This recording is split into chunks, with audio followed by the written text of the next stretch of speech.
Whole Man Academy. Because the world needs strong men. Whole Man Academy is changing the game for men around the world. It's for guys who want to live an epic life of fun and adventure, no matter what. We believe, deep down, all men want to go on their own hero's journey to becoming resilient, confident, fearless, and fulfilled. Listen in to be inspired by guys who don't settle for living a life of mediocrity. This is your call to action and call to adventure. Are you ready?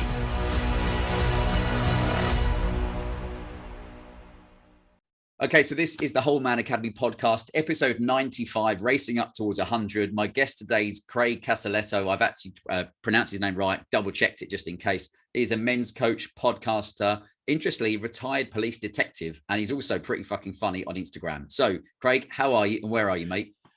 I'm doing great, Anthony. I'm in Southern California, Orange County, just below Los Angeles.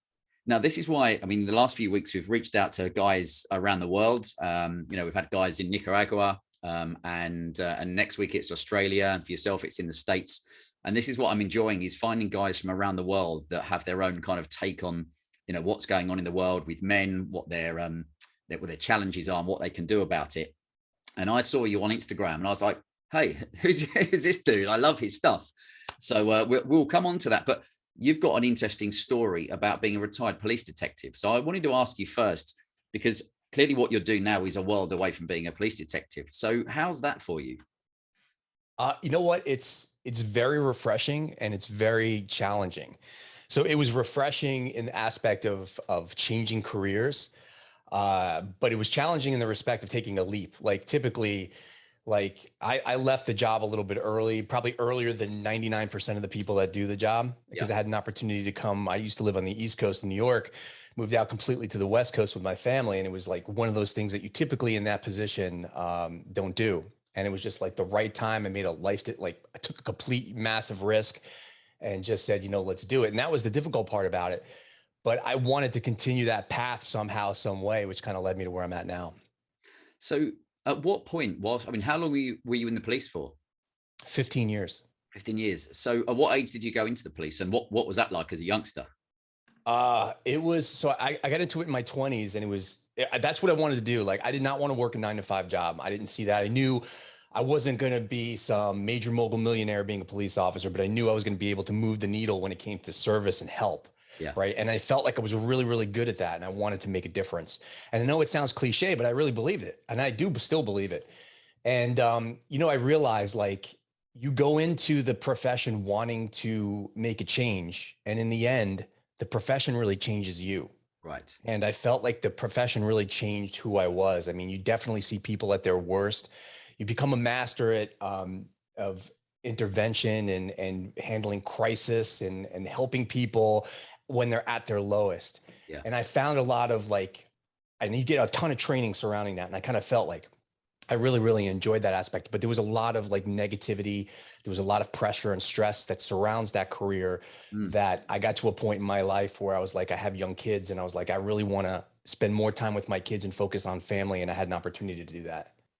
Yeah, that's a big one, I think, for a lot of guys when they do have a family or they're about to, and suddenly you're like, is what I'm doing going to allow me time to spend with the family and that quality time? Okay, well, see, this is why I find it interesting because for us, I mean, the guys that listen to the podcast, it's around the world, but for us guys in the UK, you never have to think about firearms and stuff. So when you were in the police force, I'm assuming, were you armed and therefore what was that like? Yeah. So in the beginning, it was like, I thought it was the coolest thing. I don't know if it was just the mentality that I had. I'm like, wow, this is awesome. Like I get to carry a gun and I have all this authority and wearing this uniform. And I thought it was the coolest thing. But at the time, it was the mind of a 20-something-year-old. And as I started to mature with the job, the more I actually didn't want to have it. I obviously knew that there was a need for it, a massive need for it to protect other people and myself. Yeah. But I also realized I didn't want to have anything to do with it. The last thing I wanted to do is have to use it, right? Because there's so much that goes through your head from a mental standpoint of if I have to use this thing, there's one, I've come across something pretty significant. And two, there's a lot of things that beyond the incident, happen. You may be taken off your job for a while until they investigate what happened. And there's a lot of like, oh my God, what did I do wrong? Even if you were in the right, it's just, there's just so many different things that go through your head. So in the beginning, it was cool. As I matured, it became more of like, I would really not want it. It's really interesting because, again, if you've never really dealt with firearms and never had to carry one, then you never have to think about, if you needed to use it. And I find that really interesting because, again, in this country, we don't have to. One of the guys that was on the podcast a while ago is an English guy who's moved out to the States. And, for him, he said it felt strange to start with when everybody around you's got a gun. I mean, it might be locked in their home, but to then be carrying one day to day must be an interesting experience. And did you have, obviously with all the training, but did you enjoy the training? Because, I've used shotguns before, and I must say it certainly, the training of it and the practicing with it certainly gave you an adrenaline rush. Mm-hmm. Yeah, definitely. Love the training, especially when you have the opportunity to shoot different types of guns and you have an appreciation for the difference between a handgun, a rifle, a shotgun, a semi-automatic rifle, all these different things. Like, that is exciting. I love that stuff. Is great. But also too, like, kind of on a side note, you really kind of have an appreciation for like what a firearm really is and what it can do. Like, and it's just the audio sound it makes, the feeling, the physical feeling behind the recoil of a gun, especially a shotgun. Like, and you really are like, wow, like, you to feel that. It's one thing to talk about it, but to actually be able to have that in your hands and actually feel the energy coming off of that, and the hearing the sounds of it is pretty intense. That comes, funny enough, I've been talking to a guy today who's been on the podcast before, and one of the big things we were talking about is how men release frustration, anger, or just get, be it through sport, boxing or something like that. And I guess, I've seen some great videos of guys in the States where they go to the firing range and, they let off steam. I mean, pardon the pun, they let off a load of bullets, but yeah, it's an interesting one. So what else do you do to kind of alleviate just the general day-to-day of goings on? Is it sport? I know we're going to talk about your podcast and NFL as well, but what kind of stuff works for you? Yeah, so it's sports. It's completely staying active. So I'm a pretty active guy when it comes to being outside. I live in an area that's pretty much, the weather's great all year round, so it affords me the opportunity to do that. Yeah. Whether it be running, hiking, anything active, weights. The one thing I do like about, like, if I find myself struggling, if I find myself in having some brain fog or I need to get some clarity around, like, whether it's creating content or whether it's creating structure around coaching calls or trying to figure out how I can help someone, running seems to be a big thing for me because it creates this kind of like high, this kind of feeling that I can clear my head. It's like sometimes like when you're in the car, you're in the shower, you have these grand thoughts like, oh my God, I got to write that down. You never have a pad or pen right next to you that you could do it.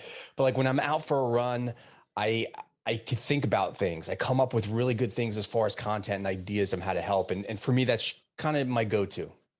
Isn't it important to have that go-to thing? That all the different guys I've interviewed, so many of them, when you ask what works for them, it might be something different, but the common one is being physical, is exercise, activity. And that's one of the big things we will say to guys is it doesn't have to be going to the gym doing weights, or it doesn't have to be sitting legs crossed, doing meditation on top of a mountain. It could just be getting out in the back garden and throwing a basketball around or doing something just to kind of, it also forces you to get out, doesn't it? Because so many people at the moment are addicted to mobile phones and sitting online. So yeah, the big thing is about getting out. But so you said, and I was reading with your bio where it said, you've helped kind of men lead, learn, and find success in a fast-paced and stressful environment. What did you learn from the forces, from being in the police force about like leadership? Because I guess as you're young, you've got a lot of people above you, but then as you kind of go through the ranks a little bit more, you've got, people that then you're teaching. Yeah. And one of the things is that I've been really blessed with the opportunity to lead and given that opportunity to lead. And I've learned from some really great people in my profession, from when I first started to when I started to have some time working on the force and gaining more experience. But I think the biggest thing too is like, you got to really want to do it. And I think what happens is that I think you just have to be able to define what leadership is. I think everybody has an idea, and a lot of people will tell you, hey, this is what leadership is.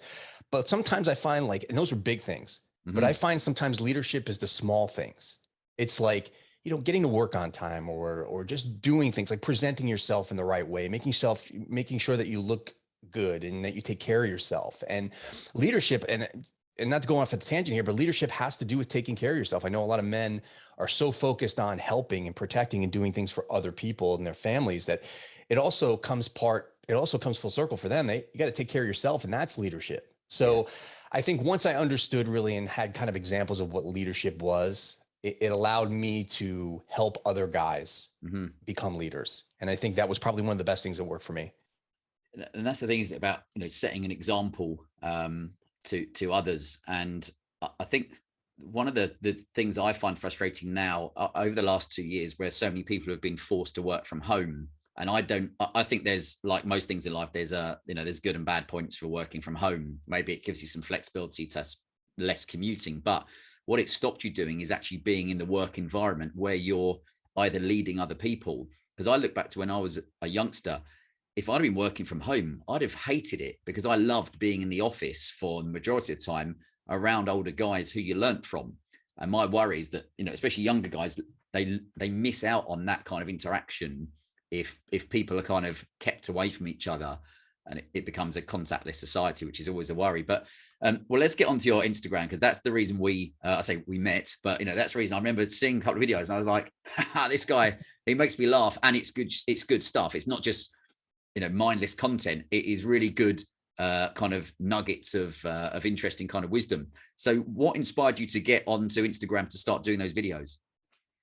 Well, a great question. And I think one of the biggest things was I felt like there was a void in the men's like self-help community when it comes to just a different approach to helping men. And like everything I would go to, I would look up accounts on Instagram, or I'd check out YouTube or some things. The majority of things that I would find would be guys who were super successful, mainly entrepreneurs, who would be taking pictures or taking videos of them in their massive mansions, in front of their jets and their massive awesome cars and all this stuff with stacks of cash, and saying, hey, listen, you need to do this, you need to do this, you need to do this. And this is the secret sauce for how I got here. So you need to follow this blueprint. Yeah. And I didn't identify with that. Like, I didn't see myself as that type of guy. I didn't identify, because I kind of feel like success is different for everyone. The definition of success is different for everyone. So I kind of felt like there's got to be a better way. And I'm like, well, I'm going to do something about this. Like, I'm doing something about it. So I started this thing called Odd Man Up, and it's a play off of Odd Man Out. It's just, in this time, it's odd man. The odd man gets pushed up is we're going to help that odd man move up as opposed to out. And I like it. Yeah. And the thing is just, I started to create this content around two things. It's about laughing and it's about learning, because men's self-development, we talk about a lot of like serious stuff, but it's very rigid. It's very gritty. It's very serious. Yeah. And I think like there's not that fun aspect. And I think if we can incorporate more of that like fun, lighthearted aspect, but still have a positive takeaway from that, I think that would just like nail it. And that's kind of what I want to accomplish with this. I think you are nailing it. And that was one of the big things for me that I kind of took from my first impression of like your Instagram videos, was because that's always been something important for me. That's like, I always want any interaction that a guy has with the Whole Man Academy to go away feeling like it was quite good fun, as opposed to too serious. Because I think that hopefully keeps people coming back and enjoying the content. So yeah, I found myself laughing. That's when I created a reel and put it on our Instagram. Like, one or two of the guys like, who's this guy? I was like, just we've got on the podcast, so let's just back up. But so let's talk about, to start with, I mean, you have been doing a podcast which was the White Tiger, and then the name changed to the next season podcast, wasn't it?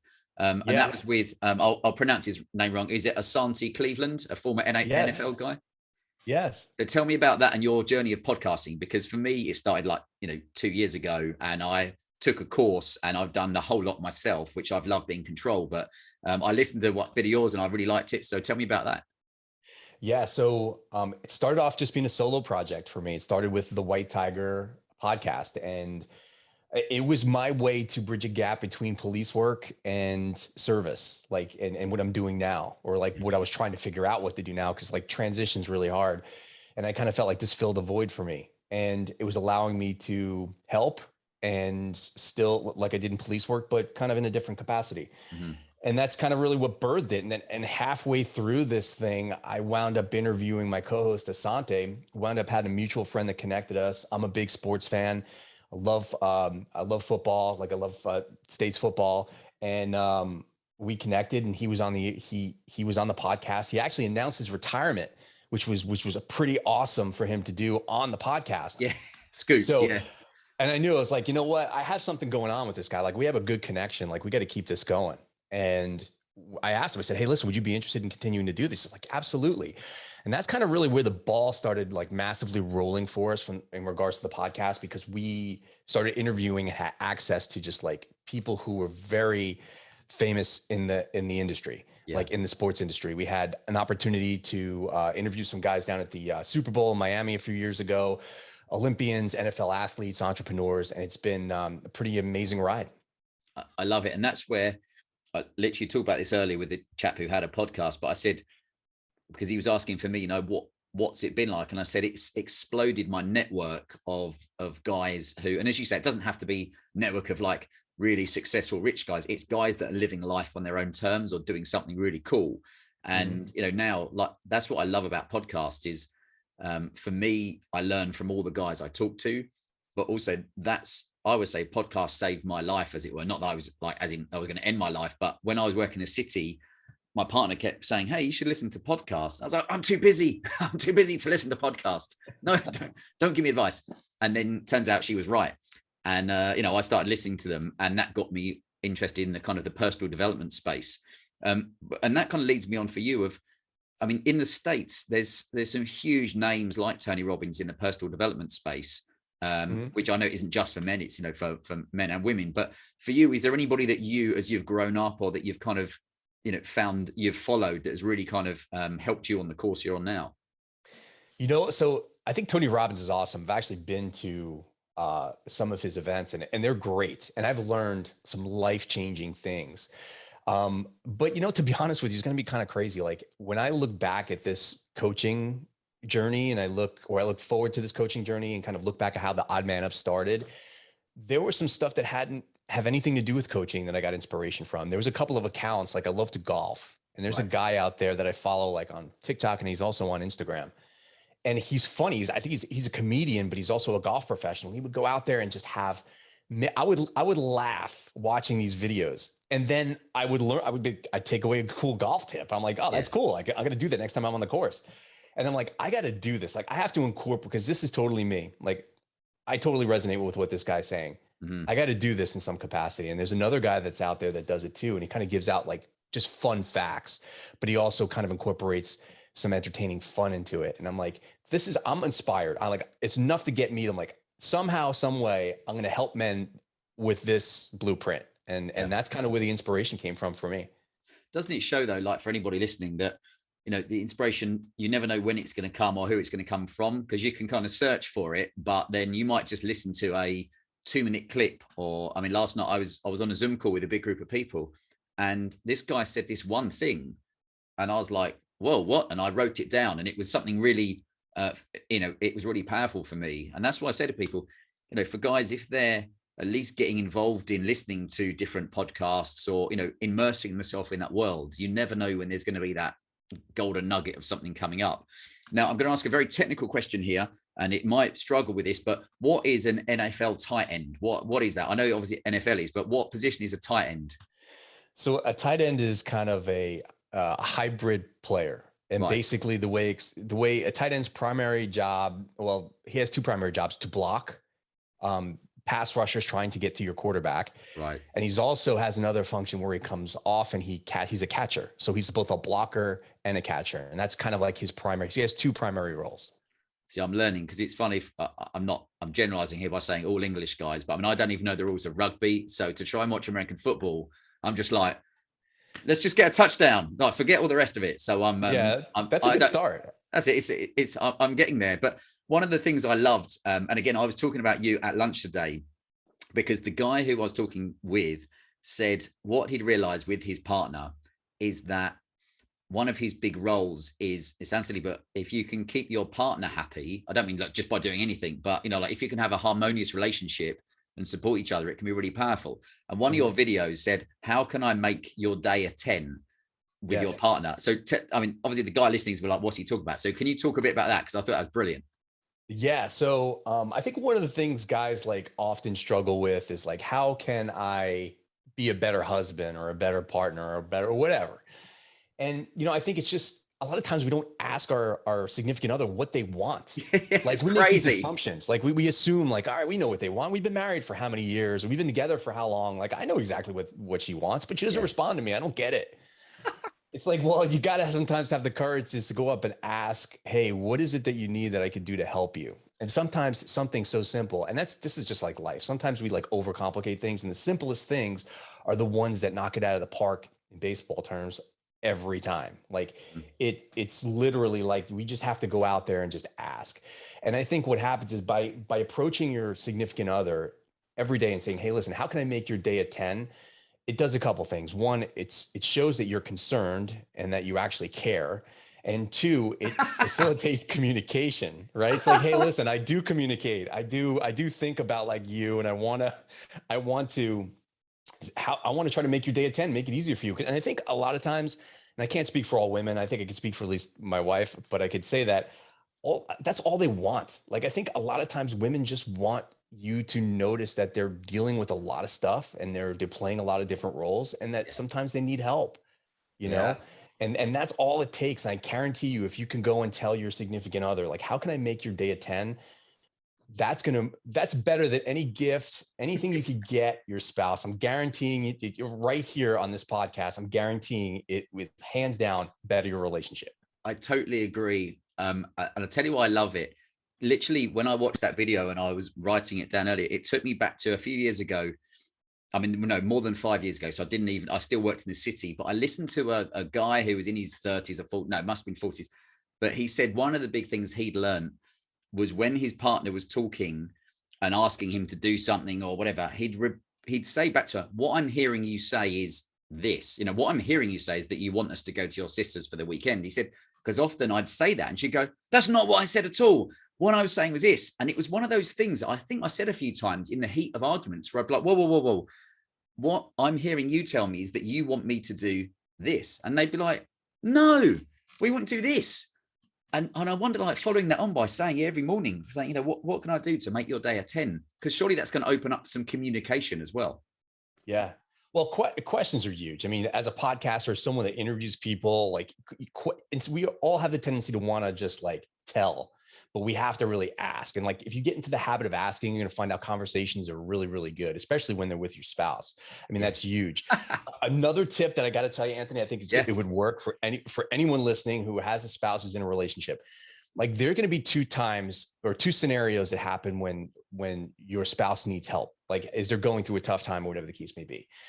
They're going to either want you to provide a solution, or they're just going to want you to be an ear for them to listen to. Mm-hmm. So I usually tell, like, my wife, I'll say, listen, is this a fix it time or is this a feel it time?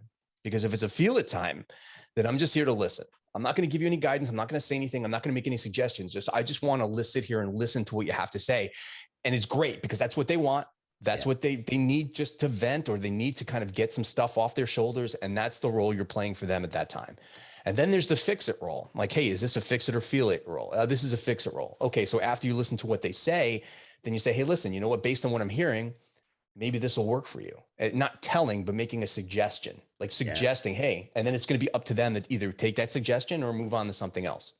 I think that's so important because men generally seem to are maybe good at or like to fix things. And I've even found myself, and I know some of my friends, when I've talked about it, or guys on the podcast, halfway through your partner's telling you what the problem is, you're like, yeah, well, what you need to do is this. And they were like, they're not even looking for a solution. They just wanted to explain to you what's happening. So man, it's golden nuggets everywhere. So again, if guys are thinking, what did he say? It's ask your partner, how can I make your day a 10? And I mean, I know with Emma, she'll probably just fall over and like she'll faint or something and think that like, what? You'd be like, where's Anthony? What have we done with him?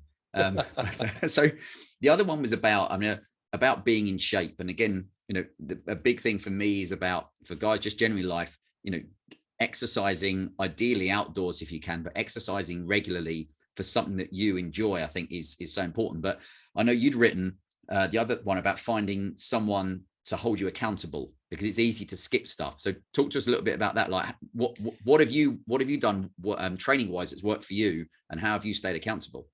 Yeah. So for me, it's about consistency. It's about developing good habits.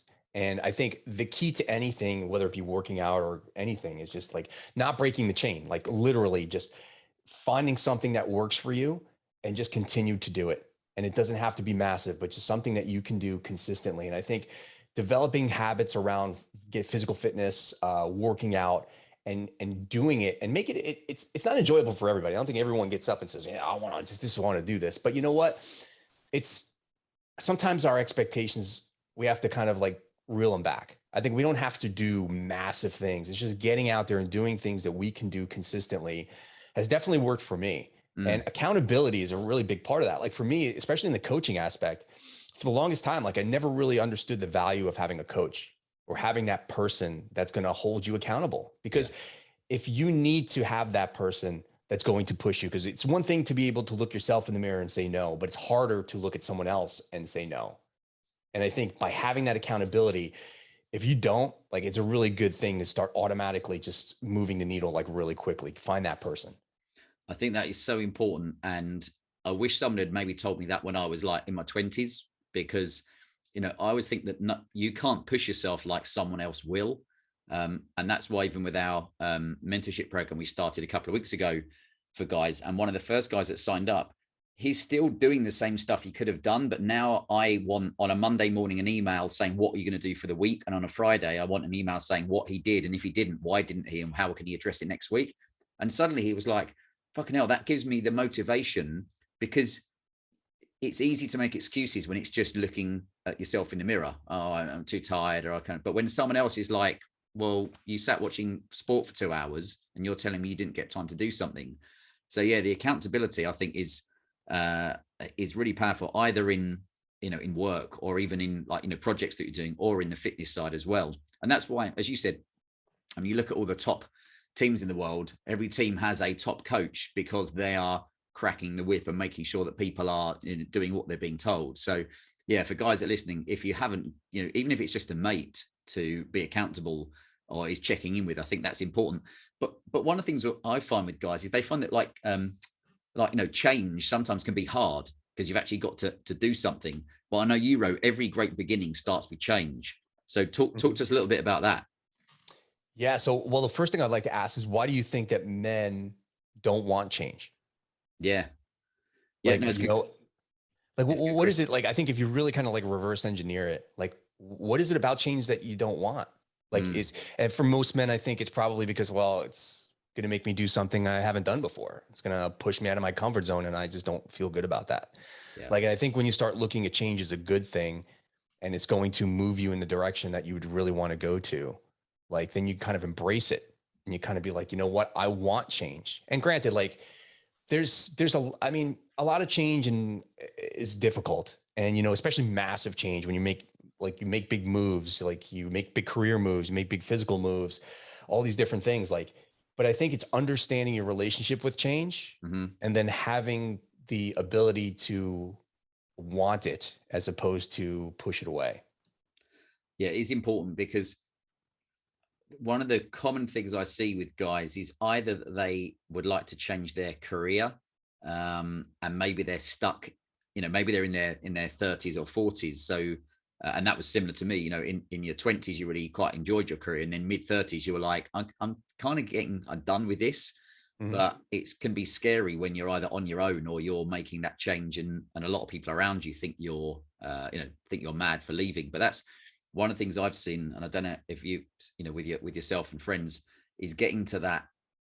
And again, it's called a midlife crisis, but I prefer to think there's just, we have, you know, phases of our life. And yeah, a lot of guys I know have been resistant to change because you do have to get out of your comfort zone. But that's where the growth happens, is when you're kind of getting out of your comfort zone and actually kind of, well, as long as you don't get into the panic zone, you're fine. But what about yourself? What would you say is the most challenging thing you've done? Was it actually leaving the force? Yeah. So that was big for me, just because I thought it was going to be the most difficult thing I had to do. I had a lot of stress and anxiety and a lot of things going on because no one's really ever done that, at least where I was working. And for me to be able to gather up the strength to do it, I was like putting a lot of pressure on myself. And you know, what the funny part was, is that in the reality, when I actually did do it, like, it was probably one of the easier things I had to do. It was very relieving.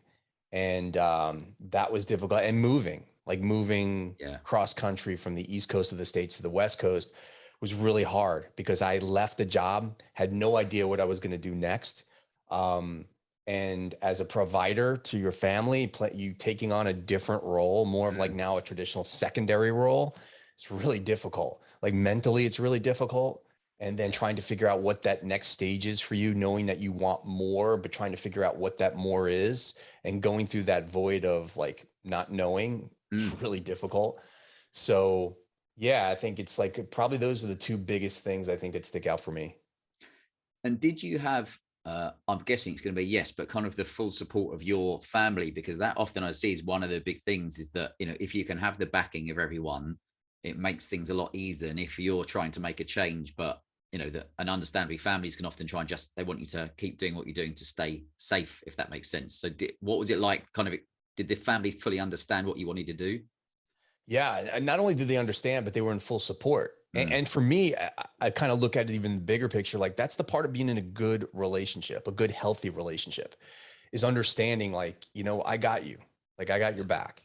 Like whatever you need, we'll make it work. It's not going to be easy, but you know what? You're the most important thing to me. Your health, your mental health, your physical health is important. I support you.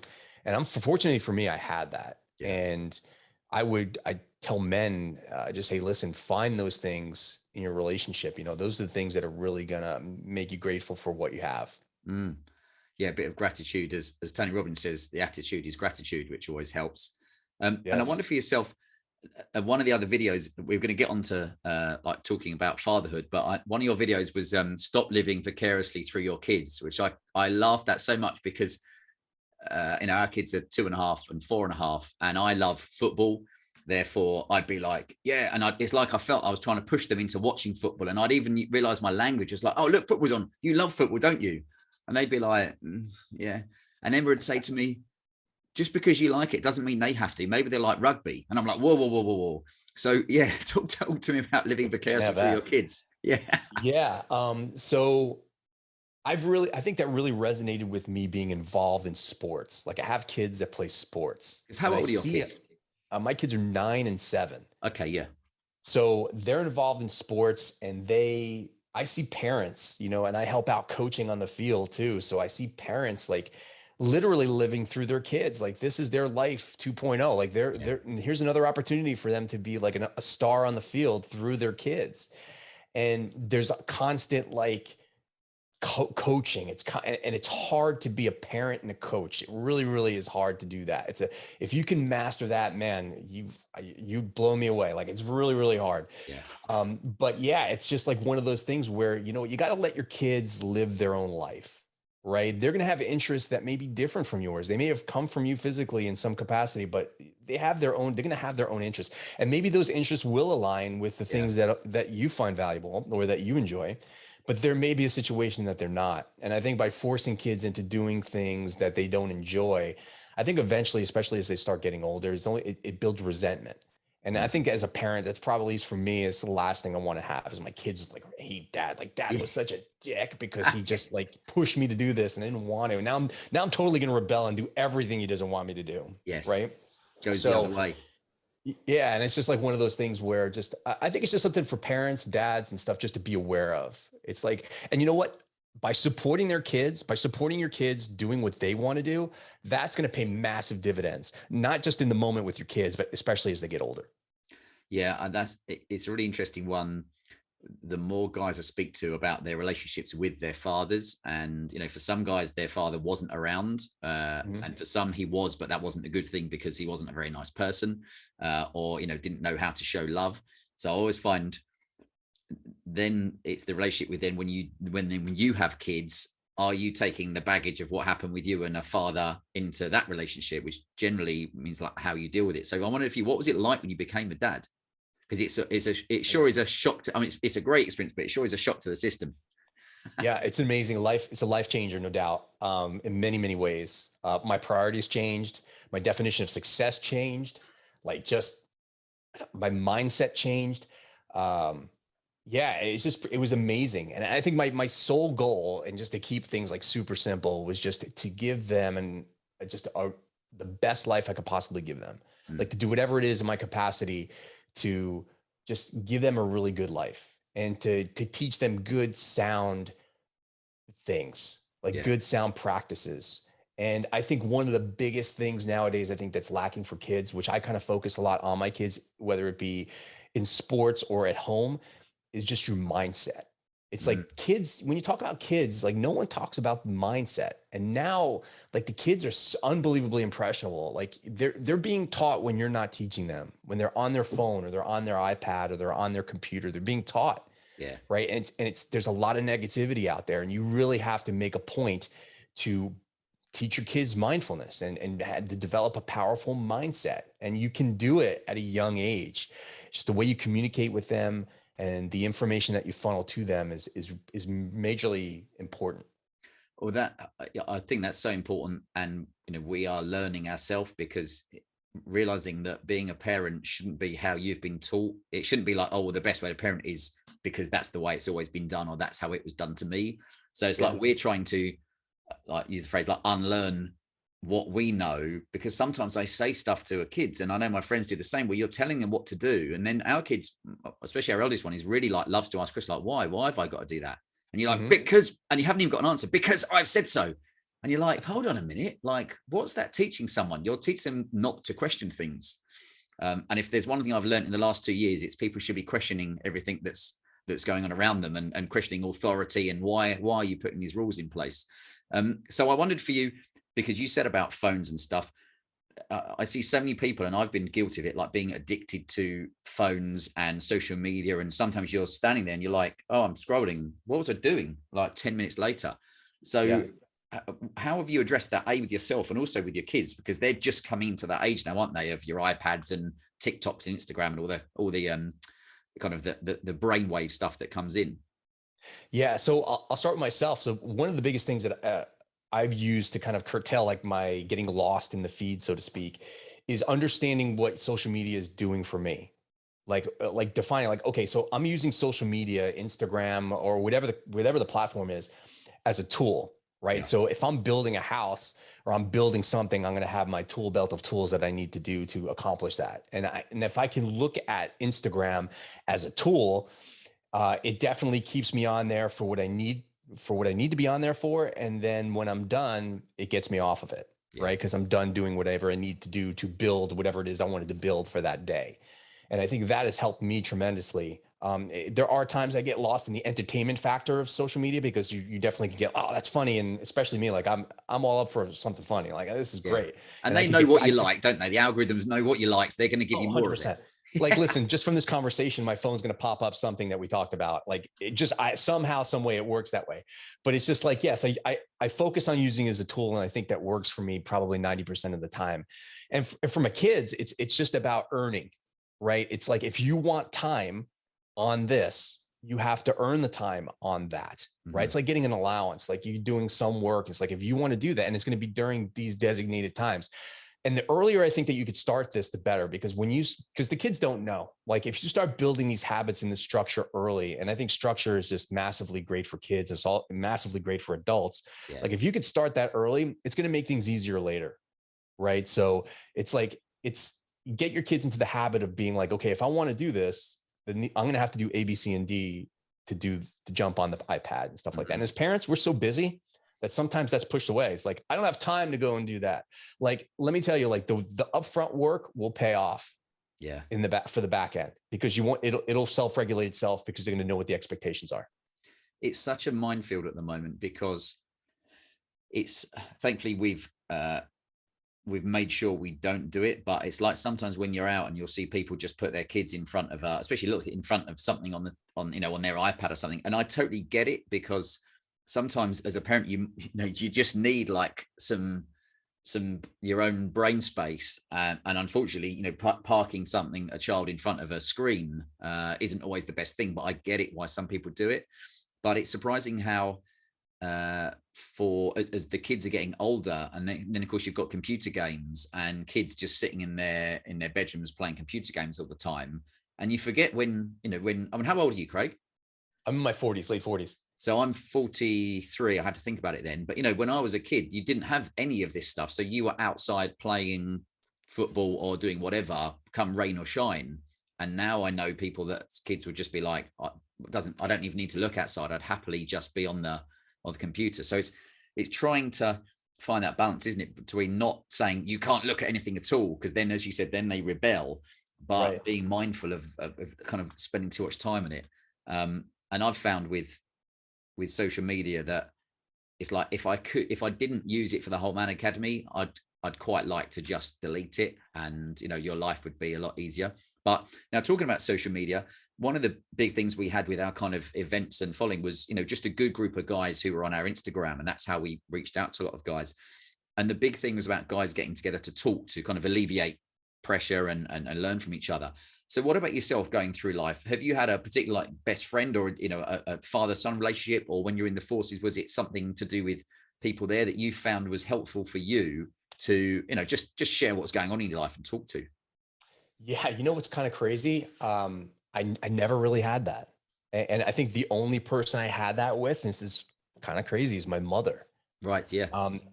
She was my go-to person in life. And we were able to share things, not just kind of like on a motherly son level, but also kind of like just hey, I want to talk about this thing I'm dealing with, like, help me. I remember as I got older and I was living on my own, like I would be on the phone with my mom every day, and we would be talking about, hey mom, this is what's going on, and she would give me advice. And I would, crazy as it sounds, like I'm a young guy, I would be giving her advice. We'd be talking back and forth about like this stuff. And it was like, but I never really had it. Even in the police department, like it's a very alpha environment. And sometimes expressing yourself is a sign of weakness, and a sign of weakness that someone could point to and say, I can't rely on that person because they said this, because I can't do that. I don't want to be associated with that person because they said this. And what they said was just like, hey, I need help, or this is stressing me out. And that's why there's a lot of alcoholism. There's a lot of divorce. There's a lot of stuff that revolves within that industry, because you have guys that are dealing with like really difficult things, and they're told not to talk about it. I did wonder, because it's not, if you work as a normal job, as it were, you're not seeing domestic abuse and dead bodies and children being abused and all these different things and stuff going on. So that must be so much more intense when you're in the in the police force. Yeah, 1,000%. You see it a lot, and you just try to, and a lot of the times I think you're given resources, but in the end, it really comes down to you, and things get negative really quickly. And when you're in a negative space, it's hard to be positive. It's hard to take the next step to want to go and try to get yourself to be positive, because your environment is negative. Like, and I think it's almost kind of like a virus. Like you see everyone sees negative things and deals with negative things. They don't express it. They become negative. You're around those negative people for the majority of your time. You're spending more time at work than you are at home. And you turn out to be like, wow, I am a complainer. Wow, I am negative. Like, how did that happen? It's like, well, because that's been your environment for the last 15, 20 years. Right. So, and then when you finally like realize it, like you step out of that. When I stepped out of that, I'm like, oh my God, like I was a complainer. Like I was like negative. I'm like, how am I still married? Like I should have been divorced a long time ago. Like my wife, God bless her soul. Like she put up with my shit for, I can't tell you how long. Like, I can't believe she still has me around. Right. Yeah. And that's like, I'm blessed, but it's just like, you kind of like, you rub your eyes and you're like, oh my God, now I want to do something. Now I need to get myself positive and need to get myself in a better place. Yeah. And that's a really important point about, who you're hanging around with. And, I found that especially when I worked in the city to start with, you were a different person around different people, because sometimes some people, I call them like a mood hoover, that kind of just sucked your energy away. Whereas actually, I learned so much as I was leaving about, as you say, the people you surround yourself with are probably going to dictate your actions. If you're hanging around with 5 guys that go to the gym and don't drink and eat healthily, you'll probably be the 6th one. But if you're hanging around with guys that eat pizza every night and, are drinking heavily and stuff, you are going to be that person. So yeah, another reminder to guys listening, it's like, sometimes you have to look at who you're hanging around with and think, is this the right person to kind of, take me in the direction I want to go? And talking about directions, where do you want to take it with Odd Man Up? I want to continue doing what I'm doing with Odd Man Up as far as the fun and learn and laugh and learn aspect. And I just want to be able to give back to people. The coaching aspect of, I have all this experience through police work in this training. I've been coaching people. Like I find it just amazing to be able to give back and help guys just be better, just be better in whatever aspect of their life. So Odd Man Up is really kind of the foundation for a bigger kind of movement for me when it comes to helping men. A lot of that is going to be through coaching and just working with guys to hit their goals. Like my success when it comes, and backtrack a little bit.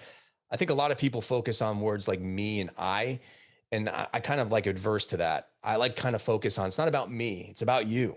Like, how can I help you? Let's talk about your successes, not my successes. Like, and that's kind of like the essence of what the Odd Man Up is. It's like helping those people who don't identify with the status quo when it comes to men's development, helping them like move up, get better, be better dads, be more confident, be more likable, you know, have better relationships with their spouse. And I'm excited, man. I've loved this journey from the beginning. I have a ton of fun doing these videos as just like kind of like the icebreaker. And then even more so connecting with guys on a bigger level, one-on-one, and helping them move the needle in their life. Well, that's what, I mean, you know, hence the reason why we're even have connected and talking is, you know, bothering to make the videos which are fun and engaging means that someone like myself, if I backtrack, there was a guy called Max Wright, who's I think based in Chicago, who's a one of kind of crypto expert, and I interviewed him probably about 6 months ago, and I'm pretty sure he's not doing his YouTube channel for the money, because he was buying Bitcoin when it was, you know, in dollars as opposed to in thousands. But what he said to me was, being online creates opportunities, because people find you that might not have ever found you, and then they want to do a joint venture with you, or they want to interview you, or they've got some idea, or, you know, or they want to consult with you. So that's what I always see is with our podcast and with what you've done as well, making that effort. You never know what else is going to come of it or who's watching. So I really like that. And the other question for you is with the videos you do, where do you have like a list of content in your head, or is it like sometimes you're like, right, what should we talk about today?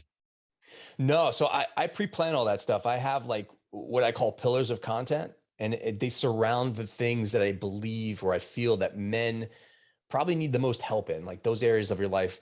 And for me, it surrounds career, relationships, and mindset. Those are like the three big pillars for me. And I try to create content around those things. You know, mindset's pretty broad, so there's a lot of things you could fit into mindset, but I usually stick to those pillars. Mindset ones seem to come out or seem to be kind of in demand more than the others, just because I feel like that's what we struggle with the most. Yeah. And I'm really super passionate about that. But yeah, that's kind of where I get my inspiration from. I think, and also the mindset leads on to everything else, doesn't it? So, you know, whatever else you're doing, if you've got the right mindset, it's probably going to be more achievable or easier. If you've got the wrong mindset, then as you say, you might be in a negative place. And that it's really important you said that, because that's what I've tried to impart on the people that listen to the Whole Man Academy is, I think when we started, some people thought it should all just be like just mental health. And I was like, no, mental health is just a segment of the man, you know, your relationships and career and fitness and health and fatherhood and business and all these different things make up all of us. Mm-hmm. And if one of those bits goes downhill, then maybe the others will suffer. So that's what I liked with your videos, because, you know, you can kind of dip in and out, and it might not mean that you're thinking, oh, I think I'll look for some relationship advice. But then you watch a quick 1 minute video where you'll say about how can I, you know, show up as a 10, and you're like, you know, that's good stuff. But and what about like events? Would you consider, now that things are say a bit more normal, I'm not sure if the world's ever normal, but could you see yourself doing it where you're having, you know, events for men and bringing them all in together? Yeah, absolutely. And I think that's important, especially for guys to get together, feel comfortable with the people that they're around, and be able to communicate, and to express themselves and have conversations that they may not be comfortable with having in other places, and knowing that it's going to be done in a group that men can identify with. And Anthony, to be honest, like what you're doing is massively important. Like to be part of the Whole Man Academy is just to be part of a group of people that are going to move you forward, that are going to listen to what you have to say, that have your best interests in mind. And that's so important about what you do. You know, we need more of that. And I think guys don't have that many resources when it comes to that, or the resources that they find are not ones they identify with. Yes. Or two, may not necessarily have their best interests in mind, is number one, you know? So applaud you, Anthony, for what you're doing. I appreciate that. And that's, I mean, that's one of the big things that I loved when we started. You know, we've had, I can't remember if it's 12 or 13 events were in London, and you know, plenty of the guys listening to this will have come to one or all of them, plus the dinners. But the biggest event we did, we had like 65 guys in the room, and it was a really lovely, it was down Savile Row, which is one of the kind of prestigious roads down in West London. But it was one of the most common things I heard was guys saying there isn't much else around like this, or there is, and it's a bit like a therapy group and it's a bit shit. Whereas I want it to be a cool, aspirational event for men. And even today, I spoke to someone who's interested in me doing some talks for their huge company. And what they were saying was that there's so much stuff for women, but there's hardly anything for men. So that's why they said, oh, we saw what you were doing, and we kind of like the way you're presenting yourself, and it's quite relaxed, and you try and be amusing as well, as opposed to being too serious. And that got me thinking, because so many companies, you know, a lot of wellness companies, it is 90% based around women, and therefore you look for the guys and like, what is out there? So I wanted for you, apart from, let's say, apart from Tony Robbins as example, what would be the other personal development guys, not necessarily American, that you even can name that you think has been kind of beneficial to your life, or some input from them? You know what? The first thing that comes to mind is like, are you a big book reader? Do you read a lot of books? I have a lot of books on my bookshelf. I haven't read them all though. All right. So one of the biggest things that I've kind of like really kind of been able to wrap my head around is like, is Stoicism. Like how, like there's so many things you can learn from Stoicism. And there's a great book out there by Ryan Holiday. It's called The Daily Stoic. Yes. And every day it's a short blip, but it's some great advice based on Stoicism, but it's a super easy read. It's daily. So it's that consistency component again of getting your mind right. And I've learned a ton from that. And you know, it's just like, Anthony, I'm kind of like an oddball in the way, because like, I know it's the traditional thing is like, there's certain people that people go to for like that life-changing advice. Maybe Tony Robbins being one of them.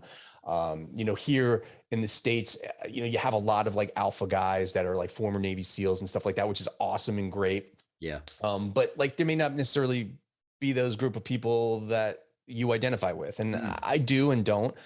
So I kind of like find the inspiration and things that really kind of make me want to move forward and get motivated from different sources. And I think that's like, books could be the books, certain people on like the golf person I told you about before. Like, I think that's probably my main resources. I don't think there's really one. I think Tony Robbins has been I really enjoyed watching him, but I can't really say specifically anybody else. Which in a way it just shows that as opposed to reeling off, you know, 10 different names, there is still more than enough space for guys to find their own niche in this kind of market. And that's why, I mean, it was probably over a year and a half ago, I asked a couple of guys who had actually been to Tony Robbins events out in Miami and in Tenerife, what have you. And I was like, okay, name me the top 5 personal development platforms for men in the UK. And they were like, I can't think of any. And I was like, well, there is a market for it, because you look at most of the guys could name the American ones, but there was hardly anything in the UK.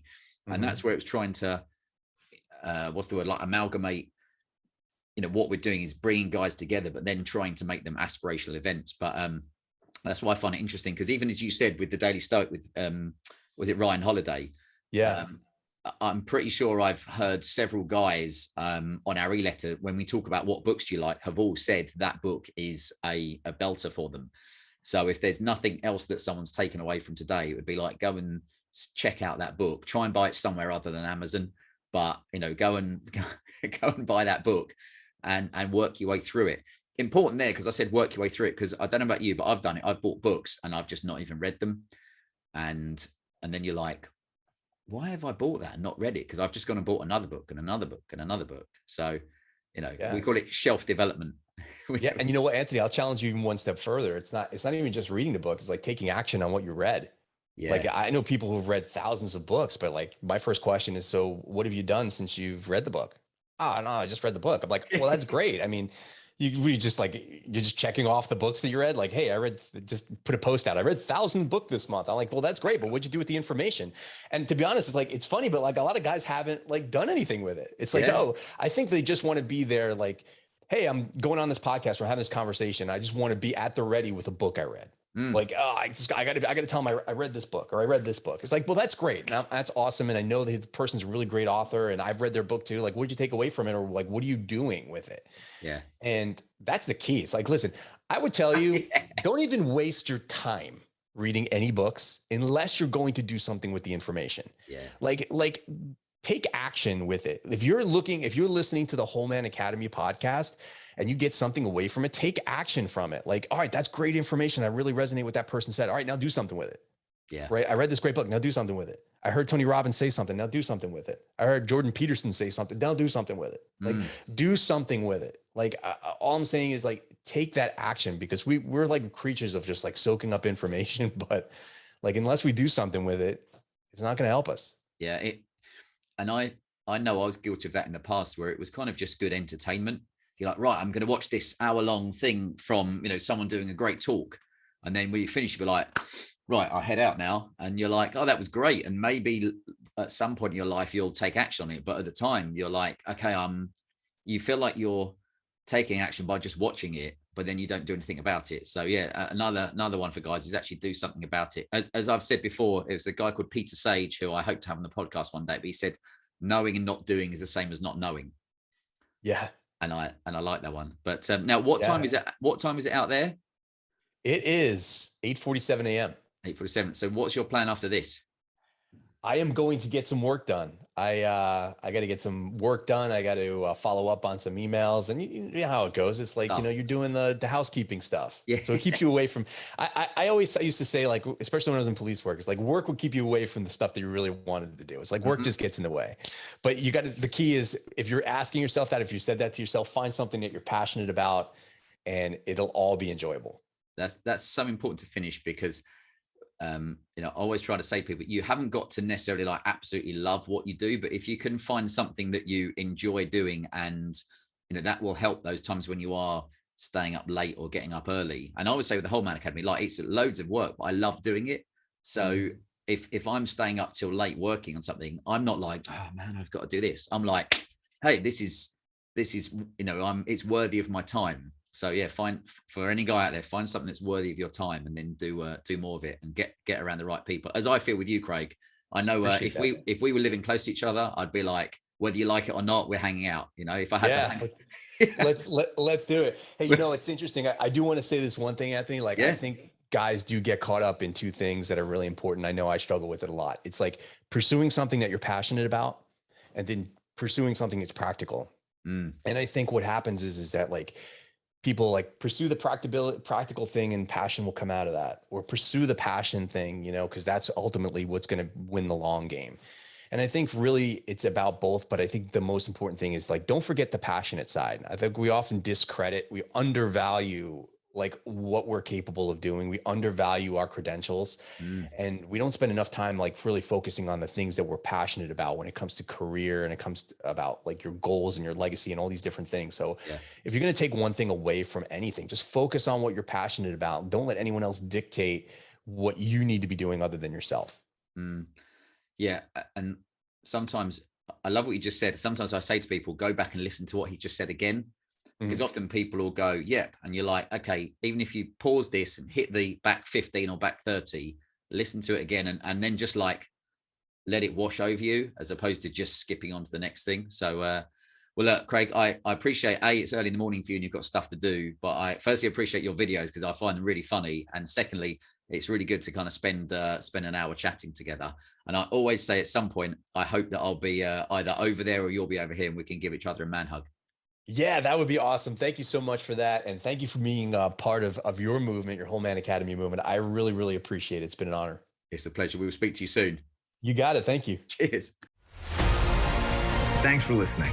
Remember to sign up to our game-changing weekly e-letter that's read by men around the world. Sign up at wholemanacademy.com/movement. Until next time.